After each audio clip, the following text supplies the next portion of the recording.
네, 그 요즘에 그 선순위 임차인이신 분들이 굉장히 많아요. 이 선순위 임차인이라는 거는 네, 주거용 물건에 그 요즘 깡통정세는 대부분 이제 집합 건물이긴 한데 이런 주거용 물건에 아무 등기부상에 아무런 제한 물건도 없이 제일 먼저 전입 및 확정일자를 받은 임차인을 이제 선수인 임차인이라고 하는데 이런 분들이 거주하는 중에 추후에 이제 그 채무자, 그러니까 집 소유자가 그 물건을 이제 제3자에게 매매하게 되는 경우에 그 매매 계약이 진행되는 도중에 중간에 문제가 생겨서 어, 더 이상 진행이 되지 않았을 때 그 제3자가 이제 그 소유자 상대로 이제 소유권 이전 청구 가등기를 하는 경우가 덜어 발생하고 있습니다. 그래서 요 문제에 관해서 저는 어떠한 생각을 가지고 있었는데 제가 이것을 다른 어떤 전문가님에게 한번 물어본 적이 있어요. 왜냐면 제가 알고 있는 지식이 맞는지 다시 한번 검증을 하기 위해서 한번 여쭤본 적이 있는데 그분께서는 왜 절차법상을 말씀하시는지 모르겠는데 선순위 임차인이더라도 그 이후에 소유권 이전 청구 가등기가 발생하게 된다면은 그 권리관계는 불안하기 때문에 그런 물건은 입찰을 뭐 조심해야 된다라는 식으로 말씀을 하셨어요. 근데 그 조심해야 된다라는 건 맞지만 조금 안 좋은 물건이다, 좀 위험하다라는 약간 뉘앙스로 말씀을 하셔서 제가 그것에 대한 내용을 좀 찾아봤는데 이거와 정확히 관련된 어떤 판례나 이런 것들을 찾기는 조금 어려워서 이 법리를 최대한 유추할 수 있는 판례들을 조금 읽어보도록 하겠습니다. 제가 이 내용에서 이제 주장하고자 하는 거는 선순위 임차인이 나중에 그 계약 기간이 끝나고 이사를 가기 위해서 어, 채무자, 그러니까 주인에게 보증금을 요구할 것을, 돌려줄 것을 요청을 했는데 그러지 못한 경우, 그리고 그 사이에 소유권 이전 청구 가등기가 설정된 경우 어떻게 될지에 대해서 생각을 저는 해봤습니다.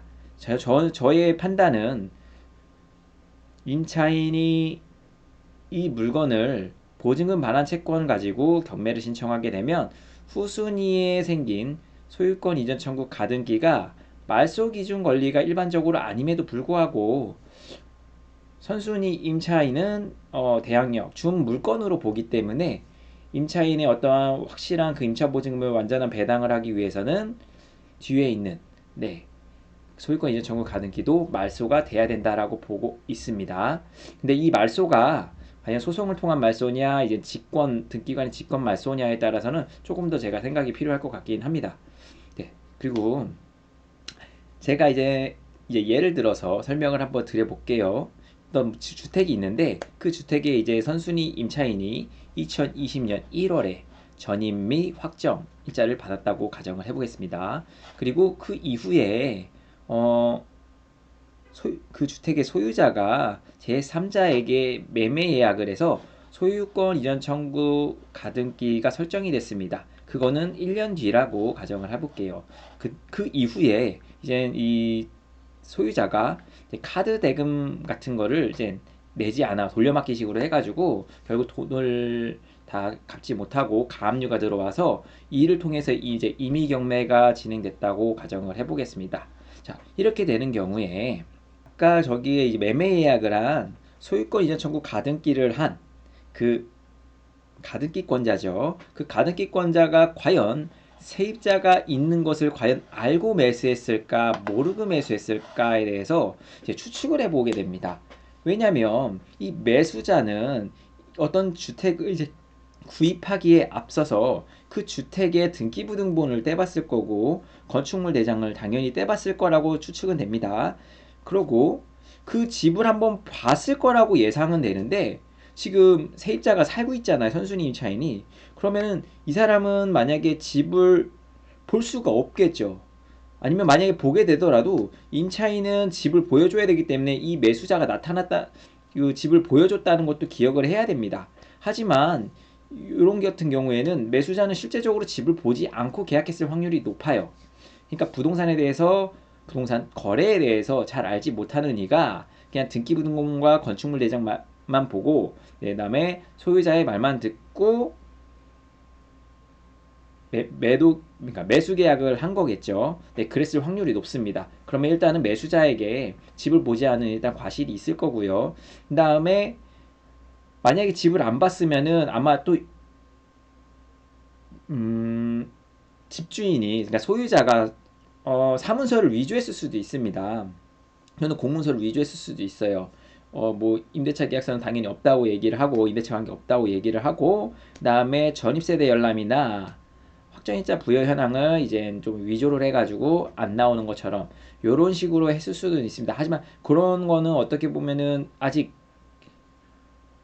추측만 할 수 있는 뿐이지 확증이 아니기 때문에, 일단은 그럼 과연 이 매수자는 이것을 알고 매수했는지 모르고 매수했는지, 과연 이거를 구분할 어떤 실익이 있는지는 알 수 없습니다만, 만약 알고 매수했다면 가등기권자는 전혀 권한이 없게 되는 거고요. 네, 모르고 매수했을 경우에는 이게 좀 논란의 여지는 있지만, 선의의 매수인이라 하더라도 매수자가 이 주택의 현황을 확인하지 않고, 또한 관련된 공부, 세입자가 있을 수 있다라는 어떤 공적 장부인 전입세대 열람이나 확정일자 부여 현황을 보지 않은 것은 매수자의 과실이 있는 것으로 보입니다. 그래서 제 개인적인 판단으로는 매수자가 과실로 이 집을 매수한 거기 때문에, 선순위 임차인이 경매를 넣었을 경우 그 경매의 낙찰자로부터 자신의 가등기, 매매 예약을 보호하지 못할 것으로 예상이 됩니다. 이를 뒷받침할 수 있는 판례를 제가 보여드리도록 하겠습니다. 가정으로 이 아파트가 가격 3억 원이라고 가정을 하고요. 매매가 3억 원이라 가정하고, A라는 전세자가 전세 보증금 2억으로 전세를 살고 있다고 생각해 보겠습니다. 그 다음에 전세입자 전입은 2020년 1월 1일, 확정입자는 2020년 1월 1일이 돼가지고, 실제적으로 이 A는 2020년 1월 2일에 대항력을 발생하게 됩니다. 아까 제가 전에 보여드렸듯이 소유권 이전 청구 가등기는 2021년 1월이라고 가정을 했죠. 그러니까 1년 뒤에, 정확히 1년 뒤에 가등기권자가 매매 예약을 해놨습니다. 우선 제가 이 가등기는 말소돼야 한다라고 주장하는 이유 중 하나가 이제 주택임대차 보호법인데요. 임차주택의 양수인은 임대인의 지위를 승계한 것으로 본다라고 되어 있습니다. 즉, 선순위 임차인이 전세를 살고 있는 집이 있었는데, 이 집의 경우 매매가 되는 경우에는 그거를 이제 구입하는 그 양수인은 그 집에 어떠한 임대차 관계가 있다고 한다면 그것을 승계한 것으로 본다라고 주택임대차 보호법에 일단은 정확하게 명시를 하고 있습니다. 그래서 가등기권자는 기존 주택에 임대차 관계가 있는지에 대해서 확인을 반드시 해야 된다라는 법 조항이 된 것으로 판단할 수 있습니다. 또한 대법원 2007년 6월 21일에 선고된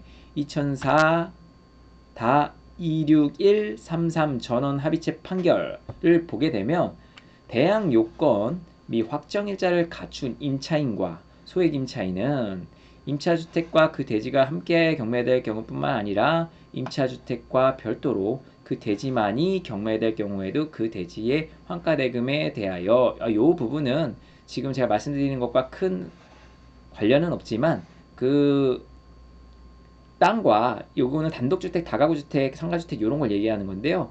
그 대항 요건을 갖추게 되고 확정일자를 받게 되면 그 토지와 건물 모든 것을 이제 팔아서 그 대금에서 먼저 우선 배당을 받을 수 있다는 얘기고요. 제가 여기 두껍게 이제 칠해 놓은 요 부분이 요 사건과 관련해서 뒷받침할 수 있는 판결이 되겠습니다. 우선 변제권을 행사할 수 있고, 이와 같은 우선 변제권은 이른바 법정 담보 물건의 성격을 갖는 것으로서라고 네, 대법원에서 이제 어느 정도 판결을 내릴 때 어느 정도의 어떤 내용을 적어 주셨습니다. 즉 판사는 이러한 대항 요건과 확정일자를 갖춘 임차인의 경우에는 우선 변제권이 인정이 돼서 이걸 이른바 법정 담보 물건으로 본다는 거예요. 그 말은 뭐냐면 뭐 근저당이나 저당이나 압류 가압류와 같은 네, 법정 담보 물건으로 본다는 거죠. 그리고 더 나아가면 임차권이 이제 거주하기 위해서 임차권을 설정을 하긴 하지만 나중에 되돌려 받을 때에는 어떻게 보면 이 임차권이 거주 목적의 임차권 성격에서 나중에 채권을 반환 청구할 수 있는 어떤 그런 권리가 될 수 있습니다. 그렇게 된다는 거는 어떻게 보면 또 저당권의 네, 저당권이나 이제 근저당권의 목적을 네, 발휘할 수 있다라고 저는 생각을 하고 있습니다. 여기서도 보면 우선 변제권은 이른바 법정 담보 물건의 성격을 갖는 것으로서 이게 앞에 물건이랑 약간 유사하죠. 그리고 대법원 1980년도 12월 30일자의 재판이에요. 좀 오래되긴 했는데 80마 491 요거를 보시면은 이게 워낙 당연한 지금은 당연하게 여겨지는 판례라서 굉장히 오래된 것 같기는 합니다. 뭐 새롭게 뭐 판례가 나왔을 수도 있는데 네, 일단은 제가 찾은 건 이 부분이니까 한번 읽어드리겠습니다.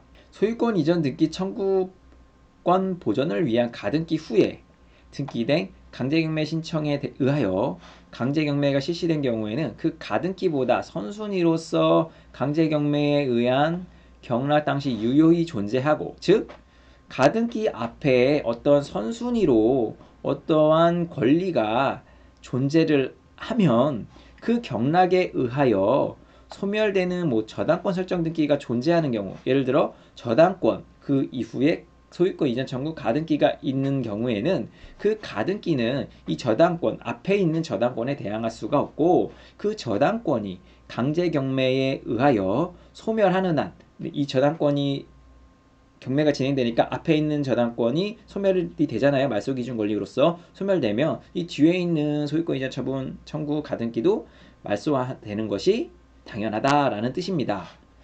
즉 경락인이 인수하지 아니한 부동산상 부담이 된다. 부담의 기입이라고 여기서 표현을 하고 있습니다. 즉 가등기는 말소가 된다는 겁니다. 이런 경우에는 네, 그 낙찰된 이후에 바로 낙찰자의 촉탁에 의해서 충분히 말소가 가능합니다.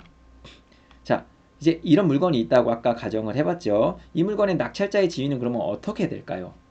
자, 임차인이 낙찰받을 수도 있고요. 제3자가 낙찰받을 수도 있습니다. 근데 요 부분에 대해서 이제 저에게 설명해 주신 그 선생님의 말씀은 꼭 이걸 누군가가 낙찰받지 않을 것처럼 얘기를 하셨는데 저는 생각이 완전 다르거든요.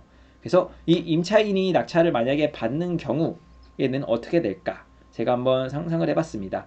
일단 임차인은 채권 2억을 가지고 있는 선순위 임차인이기 때문에 아까 제가 말씀드렸지만 임차인이 경매를 신청했다고 말씀드렸어요. 그렇기 때문에 일단 배당 신청은 한 것으로 보게 되겠죠. 네, 그렇게 되면 아까 앞에서도 이제 판례에서 보였겠지만 대항력과 확정일자를 가진 그 채권에 대해서는 물권적 성격을 갖는다라고 이제 판사님께서 말씀을 하셨습니다. 즉 이거를 이제 채권을 청구하게 되면 이 부분도 이제 소멸을 하면서 그 이후에 발생하는 어떤 다른 물건도 같이 소멸시킬 수 있다라는 겁니다. 즉 아까 근저당권이 앞에 있고 뒤에 가등기가 있는 경우 이 뒤에 있는 가등기는 이 근저당권으로 인해서 자동 말소된다고 말씀해 드렸듯이 임차인의 채권 보증 채권 반환 청구를 위한 어떤 그 경매가 있었을 경우 이것을 물건으로 보기 때문에 그 이후에 있는 이 소유권 이전 청구 가등기는 말소돼야 된다라고 보는 게 제 의견입니다. 그래서 이 임차인이 만약 낙찰받게 되는 경우에는 이 2억 원에 만약에 2억 5천을 썼다 가정해 볼게요. 그러면 2억 5천을 썼을 경우에는 이 임차인은 2억 5천을 써서 보증금 2,500만 원을 내게 될 거고요. 2,500만 원을 내게 되고 낙찰 허가가 떨어지고 그 일주일 뒤에 잔금을 납부하라고 얘기를 들었을 때 그러면 이 임차인은 본인이 가지고 있던 그러니까 배당받아야 될 2억 원에 대해서 이제 상계 신청을 하게 되고 나머지 잔금인 2,500만 원을 더 납부하면 소유권 이전을 해갈 수 있을 것으로 보입니다. 그리고 이 제3자도 마찬가지로 낙찰을 받게 되면 2억 5천에 낙찰을 받게 되면 낙찰 대금을 이제 2억 5천을 전체 다 내게 되겠죠. 뭐 2,500만 원은 계약금 냈으니까 나중에 잔금을 2억 2,500을 내게 되는데 그렇게 이제 잔금을 납부한 다음에 이제 임차인에게 이제 배당이 2억이 가고 그다음에 그 이후에 이제 명도가 끝나고 이걸 뭐 세를 주고 이렇게 될 텐데 자 이제 해결돼야 될 부분은 과연 법원에서 이 임차권 뒤에 그러니까 선순위 임차인이 경매를 신청한 이 강제 경매에서 이 뒤에 있는 가등기를 과연 직권 말소를 해줘야 되냐 아니면은 소유자가 촉탁을 해서 말소를 해줘야 되느냐는 건데 솔직히 어떻게 돼도 상관은 없을 것처럼 보입니다. 근데 만약에 소유자의 이제 낙찰자의 촉탁에 의해서 만약에 말소를 해주게 된다면 뭐 크게 이거는 문제될 건 없어 보입니다. 근데 문제는 뭐냐면 그런 경우도 있다라는 얘기가 나오고 있기 때문에 그런 건데 그런 일이 무엇이냐면 낙찰자가 가등기를 말소해 줄 것을 이제 소유권 이전 잔금을 다 내고 소유권 이전 듣기 청탁을 할 때 거기에 이제 말소할 물건 내역들을 이제 적어서 내게 되는데 거기에 이제 가등기를 적어서 내는 경우 이게 기각이 되는 경우가 있다라는 얘기가 나오고 어디서 들리는 것 같고 네 그래서 사람들이 많이 오해를 하고 있는 것 같은데 그런 경우에는 진짜 가등기가 선순위 가등기고 그 앞에 어떤 다른 채권을 보전해 줘야 할 어떤 이해관계가 없는 물건일 확률이 높습니다. 하지만 이제 그런 물건들이 어떤 조건이 있음에도 불구하고 이게 막연하게 이제 소문이 돌다 보면 앞에 가등기가 있으면 그 가등기는 무조건 촉탁으로 인해서 말소되지 않는다라고 이게 번진 게 아닐까라는 생각을 해보게 됩니다. 저희가 이제 말소 기준 권리라고 해가지고 가압류, 압류, 근저당, 저당권, 때로는 이제 선순위 전세권 뭐 이런 경우 이젠 절차법상 말소 기준 권리라고 말을 하고 있는데요. 근데 이 실제로 경매가 이제 진행됨에 있어서 이런 절차법상도 상당히 중요합니다만 실제법상 말소 기준 권리가 될 수 있는 것들이 충분히 저는 있다고 생각을 하고 근데 이제 만약에 이런 실제법상 말소 기준 권리가 가능하다라는 것이 있으면 이런 문제는 이제 법원에서는 이 절차법상 말소 기준 권리에 따라서 말소를 해주는데 실제법상 말소 기준 권리라는 게 따로 없기 때문에 이제 법원에서는 이러한 가등기가 선순위 임차인 선순위 임차인 다음에 가등기가 있는 경우에는 이게 뭐 절차법상으로는 말소 기준 권리가 따로 없기 때문에 이 가등기는 계속 남아 있는다라고 생각을 하는 것 같아요. 그래서 이런 어떤 절차법상이든 이런 실체법상이든 실제적으로 그 채권, 이 경매가 진행이 되게 된 경위와 그 채권이 과연 그 이후에 오는 어떤 물건과의 관계에 있어서 과연 선순위에게 후순위가 피해를 줄 수 있느냐 이런 문제에 대해서 조금 더 논의가 될 필요는 있다고 생각하고 이 선순위의 어떤 채권을 가진 사람이 그리고 어떤 법에 의해서 보호를 받는 사람이 피해를 보는 그런 판결은 나오지 않을 거라라는 어느 정도의 이제 법을 조금 공부하셨던 분들의 말씀도 있습니다.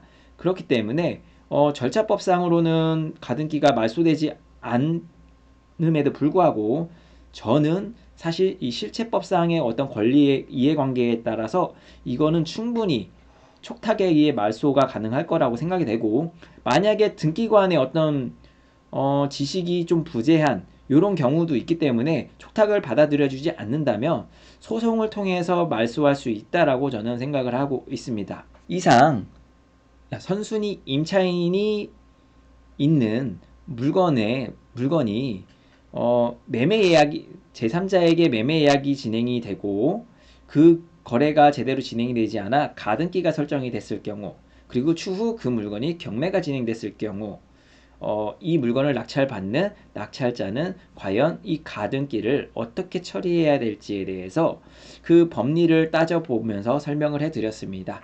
혹시 이 내용이 도움이 되셨다면 구독 및 좋아요를 부탁드립니다. 감사합니다.